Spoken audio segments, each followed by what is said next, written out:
Bismillah ar-Rahman ar-Rahim. In the name of Almighty Allah, the entirely merciful and especially merciful, Ar-Rahman ar-Rahim. Dear viewers across the globe, I greet you with the greeting of peace. So, Assalamu alaikum wa rahmatullahi wa barakatuh. May peace be with you wherever you go. Dear viewers, this is just a greeting that promotes peace. It should be part of you, part of your DNA. You spell it out to others as much as you can. On every occasion that you want to spread peace, do that. And as long as you have tongues and you can breathe, you are living, so you can share it with others. This is an initiative, a very positive and beneficial initiative that can be shared by all mankind. Be part of them.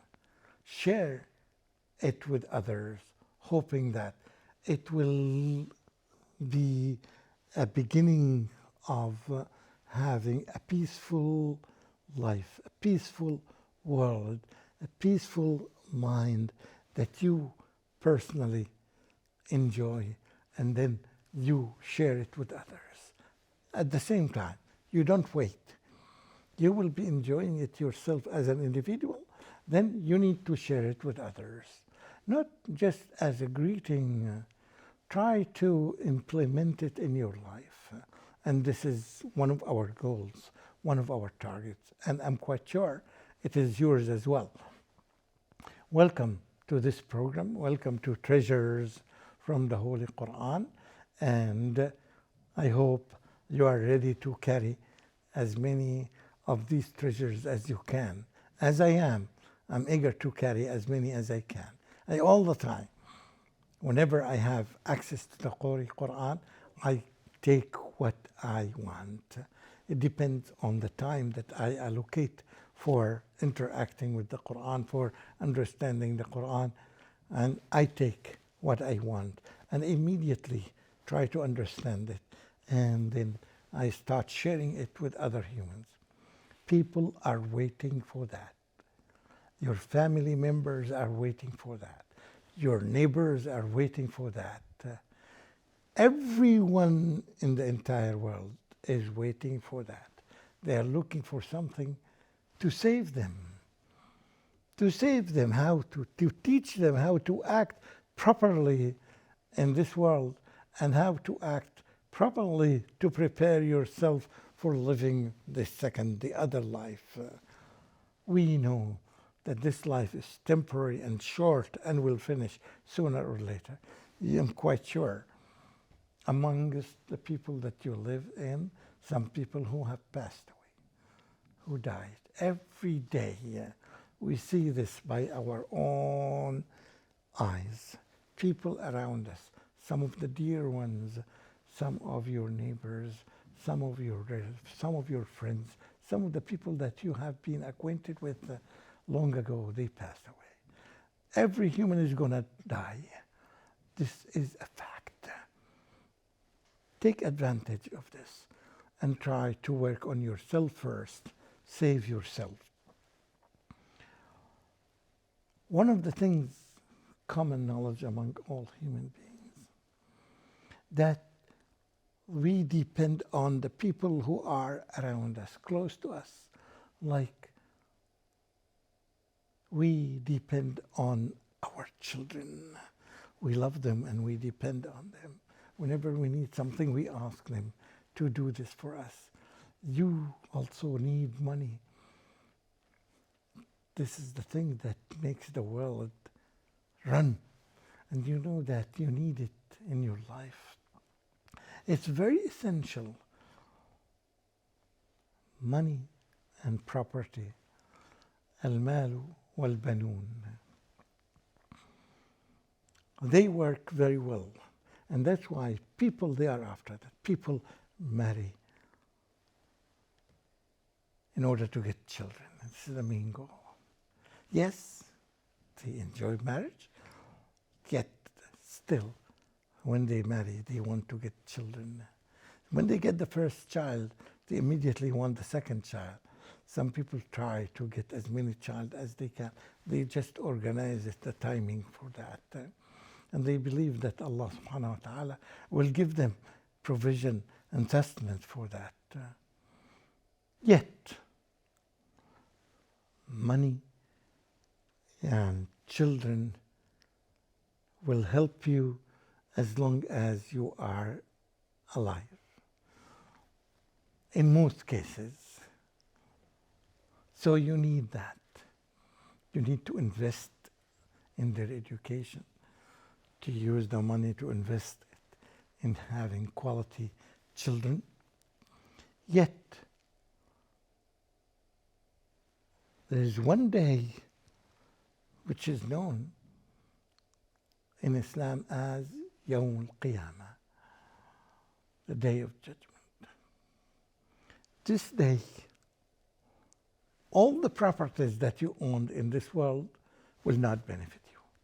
All your children, all your relatives, everything that was close to you and you depended it in this world will not benefit you on that day.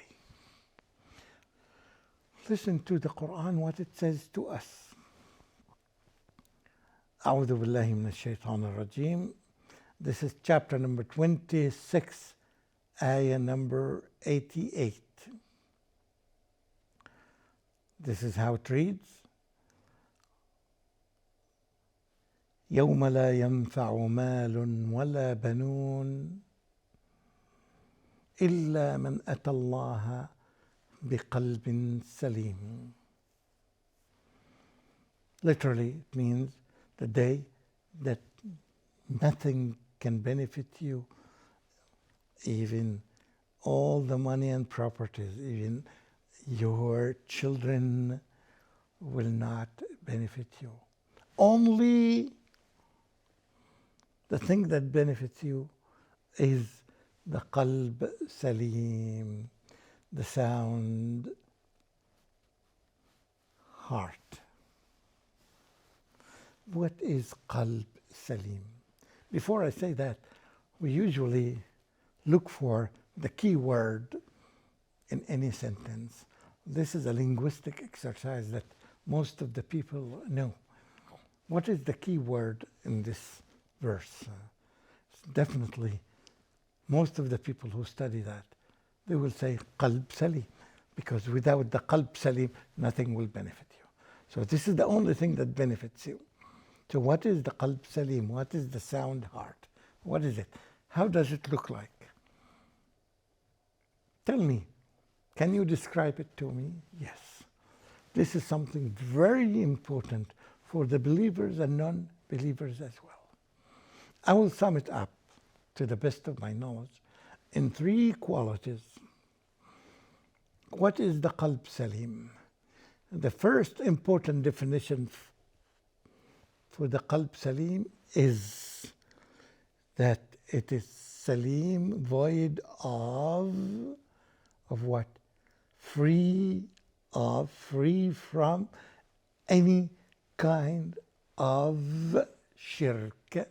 I'm quite sure by now you know the word shirk. Associating someone else in the worship of Allah. You worship only Allah. You don't worship anyone else other than Allah. You don't worship anyone else besides Allah. If you are qualified for that, so you have qalb salim so far. So this is one quality. Your heart has no one else to be worshipped in your heart except Allah. What is the other quality? The other quality is that your heart should not accept any belief or any statement or any sayings or any news or any information that contradicts the revelation from Almighty Allah. Even if the entire world and the entire population of this world says something and Allah reveals something else different than it, so don't accept it. I only, in other words, you would say to yourself and to the entire world around you, I accept only things that had been revealed from Allah, and I don't accept any other source that contradicts this. Very important to know that. And the third one, the qalb salim has this quality. What is this quality? It's the quality of that it does not have anything in it, lust or desire, that upsets and makes Allah angry with you. It does not have any illegal shahwa, any illegitimate shahwa. Your desires, even your desires, should be only obeying what Allah says. I know that this kind of desire that I have in myself right now, to do this thing or the other thing, or to practice this kind of, or to take these drugs, or to exercise, to be a womanizer, or to be sexually oriented, to do this desire or the other desire. No. Your desires should only follow what Allah has asked you to follow. And instead of making zina, you do the legitimate thing and marry, legally marry. This is the thing your heart should be void of. Even these desires, you desire something, you desire to drink wine, you desire to do something bad, anything that Allah does not make it legal, do not have it. Even the wishes, the desires in your heart should be according to what Allah asked you. Then, and only then, your heart can be described as qalb salim, sound heart. So this is the definition of the sound heart the scholars agreed on. And they, as you said, as I always say, that they take this definition from the Quran and the Sunnah. Qalb salim, when you have this qalb salim in your heart, you will be on the safe side. You will pass the exam on the day of judgment, and you will have opportunity, inshallah, to access paradise. What are these qualities of the qalb salim? As I said, qalb that does not have any form of any kind of shirk, associating someone else with Allah. You worship Allah and Allah alone. No one else with Allah. Don't say, I worship Allah and somebody else. I worship God and His son. I worship God and His wife, if this is the case, which is not. You worship Allah only. You have one spot in your heart which is only for Allah, your creator. The second quality is that you do not accept any kind of information that's against what Allah subhanahu wa ta'ala said to us in the revelation. Anything stated to us in the entire Quran and in the entire authentic Sunnah, anything against it is not acceptable. This is how you should prepare yourself for the final exam. And the final quality of the sound heart is it should not have any kind of shahwa, desires, thoughts, ideas, whims. All of these things should be only away from your heart, because Allah subhanahu wa ta'ala will not accept your heart have it if it has this kind of quality. Sound heart has three qualities which are void of shirk, void of any information that is against revelation, that is the Quran and the Sunnah. Again, revelation, that is the Quran and the Sunnah, and against any illegal desire. That's illegal according to the Islamic definition. So we are not followers of our desires to go this direction or that the other direction, or to follow the opinion of this one or the opinion of others or the opinion of the majority of the or the opinion of the leaders. No. Anything we're talking about to develop your heart, to keep it throughout your life, to be a sound heart. And this needs work. This needs hard work. This is a kind of struggle. You struggle in order to survive. Keep away. Once you find any kind of information that makes kind of shirk in your heart, kick it out. Kick it away from your mind, from your heart. Once you find any kind of information that's against what Allah subhanahu wa ta'ala revealed to us through His messenger, the Quran and the Sunnah, anything against it, don't accept it.